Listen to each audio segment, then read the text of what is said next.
Hey there, EV jerks. It's your daddy here. All right, let's BS for a minute. I'm coming at you from the center of Sacramento. This is actually a nice area, meaning the bums will crap on the street still, but then they pick it up with a little baggie. So that's considerate. Now, what I wanted to talk to you today, and I'm gonna go ahead and show some B-roll of this, is I just got my car washed today, like right before I came here. And after a 20-minute drive, look at the front of my car.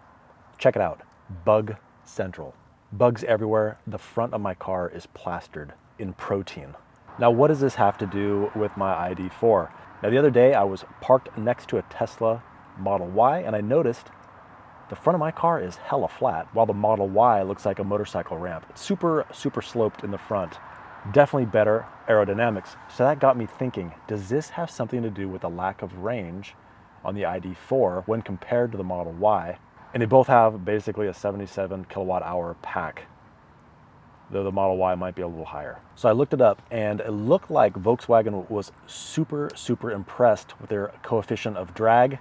Now that is 0.28, whereas the Model Y has a coefficient of drag of 0.23, where this has maxed out the coefficient of drag. Doesn't seem like a lot, 0.05, but does that add up? Now, looking this up online, it looks like a coefficient of drag of 0.01 equals a miles per gallon loss of 0.1. So if we have a differential of 0.05, this is a decrease in basically miles of a half a mile per gallon if we're looking at a gas-powered car. We're not, these are electric, so we have to look at a different metric. And that is, I had to write this down, the Model Y gets 0.28 kilowatt hours per mile, while the ID4 gets 0.36 kilowatt hours per mile.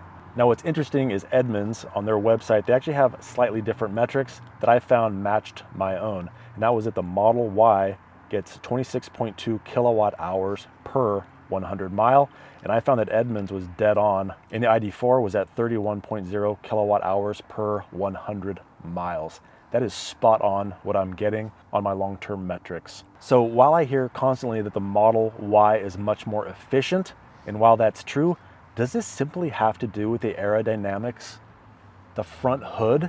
If we just slope the front hood of the ID4, would it achieve the same coefficient of drag? And would it require less kilowatt hours per 100 miles traveled? I think it would. However, that said, I love this car. I love the way it looks. I love the shape of it. And I actually like the pug front. It really does. I really like the look of the ID4. And to me, the Model Y, I hear it looks like a frog. I'm not seeing that. It looks to me like a dog, like on its front legs, down with its head down low and its ass up in the air, trying to get its butt sniffed. More aerodynamic for sure, but not really a look I'm going for when I'm cruising down the highway. Now, I'm certainly no aerodynamics expert, but these are both, these numbers, I guess, change the faster you go.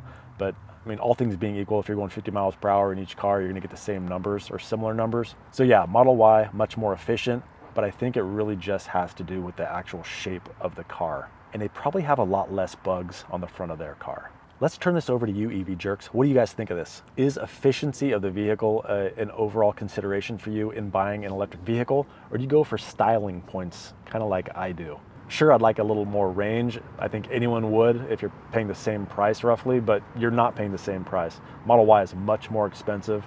You do get more range. Could the ID4 improve upon this by simply changing the shape of the car? I think they could, but then it loses a little bit of its character.